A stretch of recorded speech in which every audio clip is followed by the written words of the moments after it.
Hey folks, it's your favorite Woods Pixie, and I'm talking again more about how to survive being trafficked in plain sight and how to keep yourself sane and safe while you're doing that. Sorry, my glasses are just annoying me with the glare.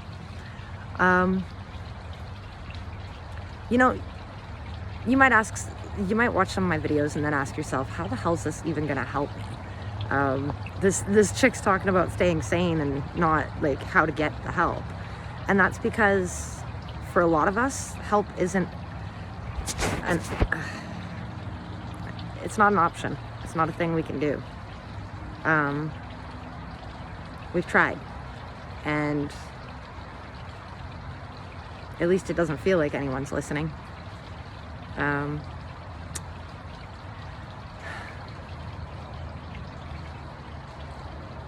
If you're being targeted by this kind of shit and you actually didn't do anything to deserve it, because I know there are some people that get targeted with this that deserve it, and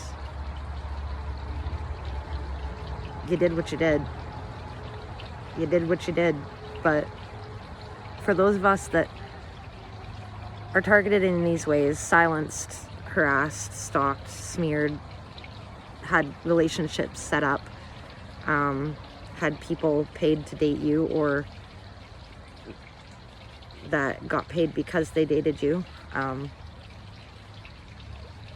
had people set up scenarios where you would coincidentally meet these people and then end up dating them, and they'd end up abusing you or stealing from you, or abusing you, stealing from you, cheating on you, beating you, the whole works, or in one case, keeping me as a pet and screwing the doors and windows shut.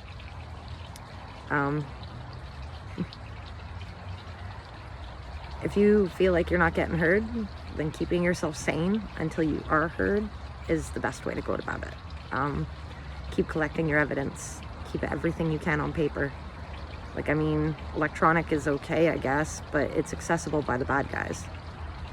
As evidenced by the fact that they watch my camera and then modify videos so that I see videos that are describing events that have just happened to me, or that I've just said, or things like that.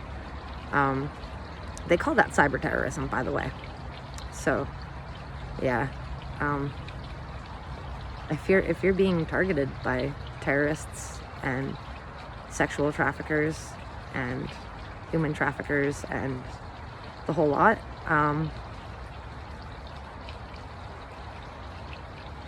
just stay sane while you're waiting for help, because help eventually comes one day.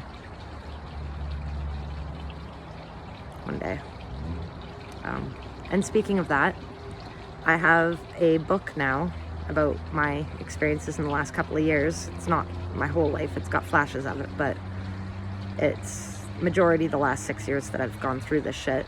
And my book is available now on wildfindmushrooms.com. That's wildfindmushrooms.com and lulu.com. Writing a book is one way to get it out there. Writing music about it, videos, documentaries. I'm told there are groups that organize to help, but I can never seem to get in contact with those groups, so who knows. But writing your stuff down, recording it, making sure you've got photos, videos, statements, record people talking to you, record your daily life. Just record your daily life, and eventually the pattern will be visible. And it doesn't matter if they're trying to make you think it's your fault. It's not your fault that you're being targeted. It's the fault of the people that are doing the targeting. So it doesn't matter if they try and make you think that it's your fault for, going through this. But victim blaming doesn't fly around here. Thank you. So if you're all for victim blaming, you can GT the fuck out.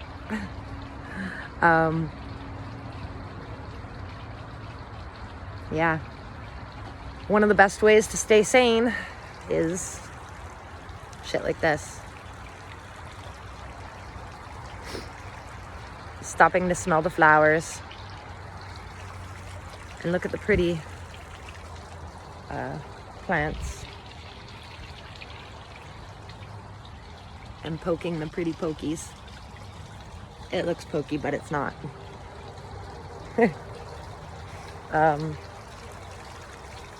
Stopping to smell the blooms is one of the best ways to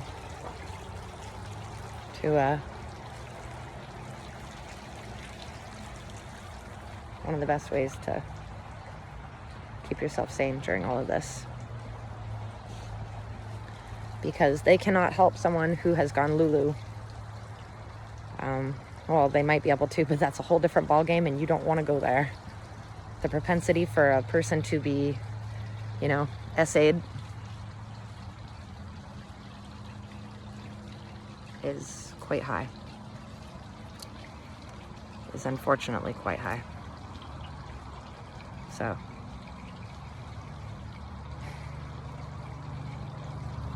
yeah.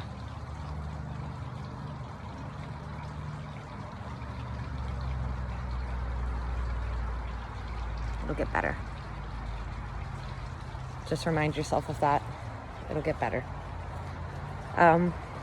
So, I'm gonna go for now.